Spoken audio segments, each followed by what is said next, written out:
Welcome back to Outdoors with Larry Ray on ESPN 790 AM. Brought to you proudly by Sportsman's Warehouse and the Tennessee Wildlife Resources Agency. Hey, good Saturday morning. Welcome back to Outdoors with Larry Ray. And Dale Sanders has left the building.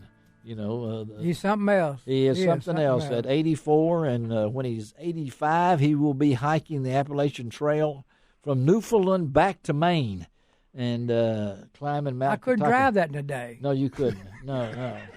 Particularly in that Model A you've got, you know. So, hey, it's time again. Before we talk ducks with three of my favorite duck hunters, Bob Airwood is in the studio, and Bob is managing director, construction for Memphis-based Graystar. And his company's been kind enough to add some gift cards to our annual holiday giveaway. And we're going to give away right now a $100 gift card to Academy Sports. So we're ready, Bob. All right, let me shake them up, Bob. Shake them up. Here it comes. I'm good at shaking up.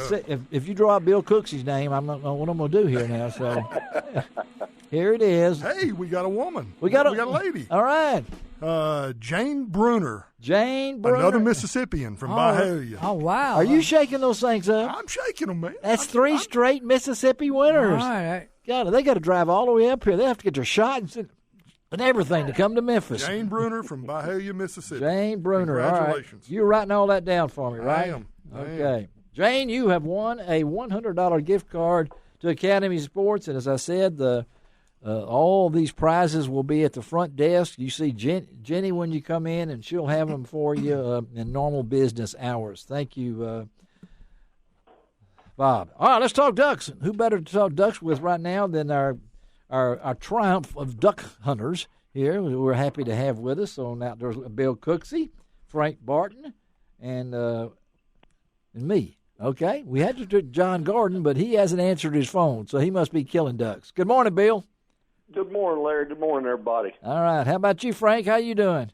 Good morning, Larry. Good morning, everyone. All right, let's talk ducks. I know Bill is his capacity with Vanishing Paradise and conservation and things along that line, but he's been duck hunting since he was 2, probably maybe, I don't know. Well, 3. 3? Are you serious? Yeah. 3 years old? Yeah. Okay. Well, when I first started going, I was not shooting it. No, but you did start going, and I bet Frank's been duck hunting for. How old were you, Frank, when you first started? I think I was about 21 or 22. Yeah, see, Frank had that extra deal in there that he practiced. He went to duck school, and everything like that. So he has his duck degree, Bill, and everything. But let's talk with Bill first because he hunts in Tennessee. And, my good friend Tommy Aiken said it was good early, and it wasn't now. It's kind of subpar. But let's talk about it from your perspective, Bill, about what's going on. Well, I think, and I'm sure, our friends in Arkansas, Mississippi, anyone in this general area has probably had some similar experience this year. It started off like it was going to be a great one. Yeah. We had all that weather in November, and the rivers got up, so people who couldn't pump had water in a lot of cases. That's our situation at my place in Tennessee. And man, the weather moved ducks in, and everybody was happy. Yeah. And we're still hunting the same ducks. That's 45 not days good. later, we still have the same ducks. So, 45, yeah. It's rough. It's rough. They didn't get the memo to move south. Yeah, Bob said they didn't get the memo to move south. So we're actually starting to see some pretty obvious reverse migrators. I mean, we've got pintails showing up out of the south every day that we get a good south wind. Yeah. And someone near us killed a transmitter mallard the other day. I can't wait to hear from that guy on where that bird was trapped and banded, because I know they're doing a lot of mallard work in Louisiana right now. And you'd like to know that, yeah, in your capacity. And so, Frank, you hear that now, because I know early on things were pretty good in East Arkansas, and so what's been the situation for you folks as you hunt out of, say, Lansing Bottoms or Bloom's Plantation or wherever? Talk about what it's been like for you guys. It's very similar to what Bill just described, in that the first season was extremely good for us, considering it was a first season, and we typically don't do that well the first season, and we don't really start seeing big new concentrations of ducks until now. Yes. After after Christmas and the last part, this last season, and we'll see, because we had similar deal in that we've been hunting the same ducks. Yeah, like Bill said. And had to change tactics a little earlier than we normally do, because they know where the hot spots are. And that's not a good thing for a duck. Hot spot is not a good thing. So trying to do some things. In some cases, we're just going with fewer decoys and only decoys that move. Okay. Don't have anything just stationary out there, or just a bunch of decoys, more than we would normally put out this time of the year. Nothing that we don't normally do later on in the season, but we don't normally do these types of things in the mid-season, which is because when you have ducks that are flaring, Bill knows it. If they're constantly flaring, you got to do something different. Yeah, because it's not going to change any. Yes. Yeah.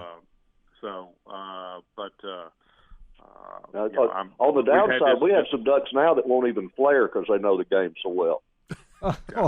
They've learned, haven't they? They just cruise by 100 yards away. Yeah, as you wave at them. Again, we're talking to Bill Cooksey and Frank Barton here on Outdoors with Larry Ray. A little duck talk for the next two segments. And we got no problem with water. We had a lot more rain this past week. Bill, what effects has too much water?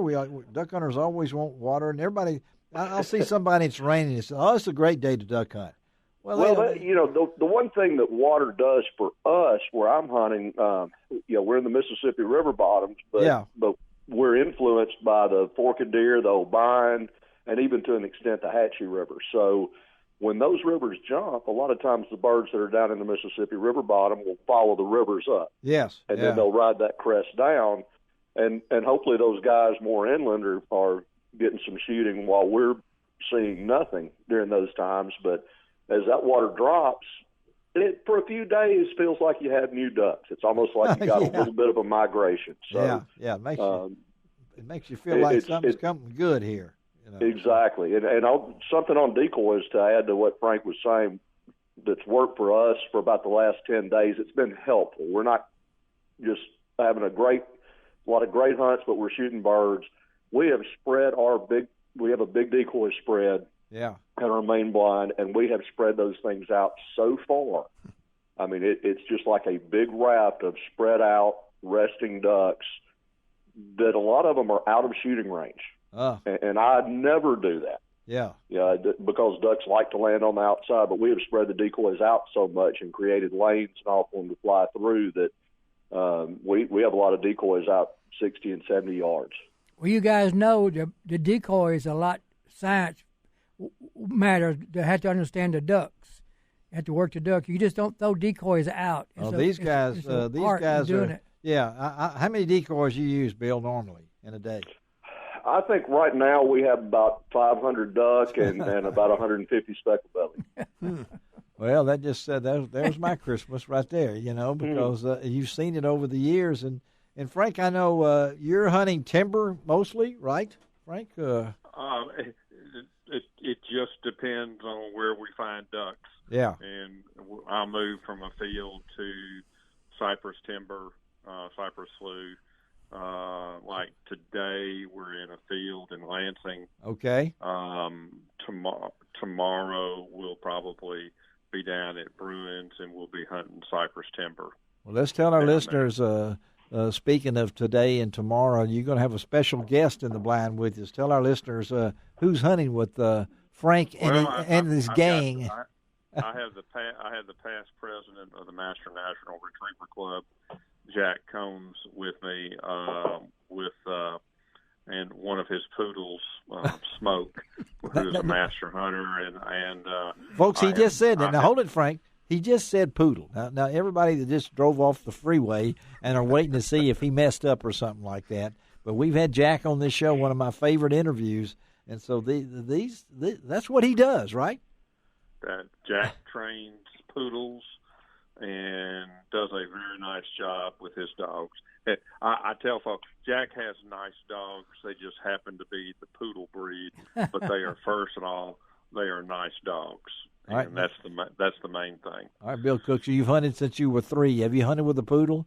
Yes, I have. Okay. And you hunted with somebody you mentioned earlier, I guess. Yeah, Johnny Gibson several years ago. Yeah. Kind of in between the Chesapeakes and the Labradoodles, he ran a standard poodle. Yeah. Goose hunting, and it was quite a goose dog. Now, his would not swim, but that was just an individual dog deal. Well, Jack, and all he did was goose hunt with it, so it didn't matter. But well, we got a couple of minutes here, and Frank, I know I wished I could be with y'all this morning. Hope you have a great hunt. Tell Jack hello for me, and folks, Frank's promised me some pictures. We want some pictures. We're going to post on lroutdoors.com because we want to see Jack and Smoke. That will be hunting with Frank today. So, Frank, you taking your dog or Smoke on his own? No, we got a backup dog. Okay. We have a dog for. We always try and hunt with 2 dogs. Yes. That's a lot more fun. So we got Delta today. Delta's going to, and you have a new addition to the family too, Frank. Can we officially announce it? You wouldn't let me announce it before Christmas. So tell us. Yeah. I decided at age 64 I needed to get something fun, so I have a puppy that I'm starting off with. Her name is Hope, and of course she's a chocolate lab, and we'll have fun over the next several years. Yes, you will. Yeah, and training this dog. Well, I know Bill's. We've all had dogs, lost dogs, and everything else. So that little puppy is always the one that keeps it going. Hey, Bill, thank you, man. Thank you, Frank. Hey, real quick. Yeah. Gene Hill said, whoever said you can't buy happiness forgot little puppies. That's exactly right. Let me remember that. Okay, you remember that, Gene Smith? I do. I remember that. Okay. All right. Thank you, guys. We'll talk to you. Y'all. All right. All right. Take care, everybody. Take care. All right. Let's take a break. Come back. It's time to draw again.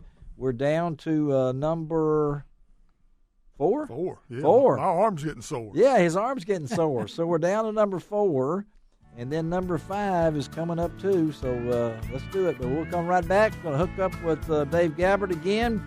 Try to get Jumbo Robinson of DU and maybe Lance Ryder of the TWRA. We'll talk ducks on Outdoors with Larry Ray.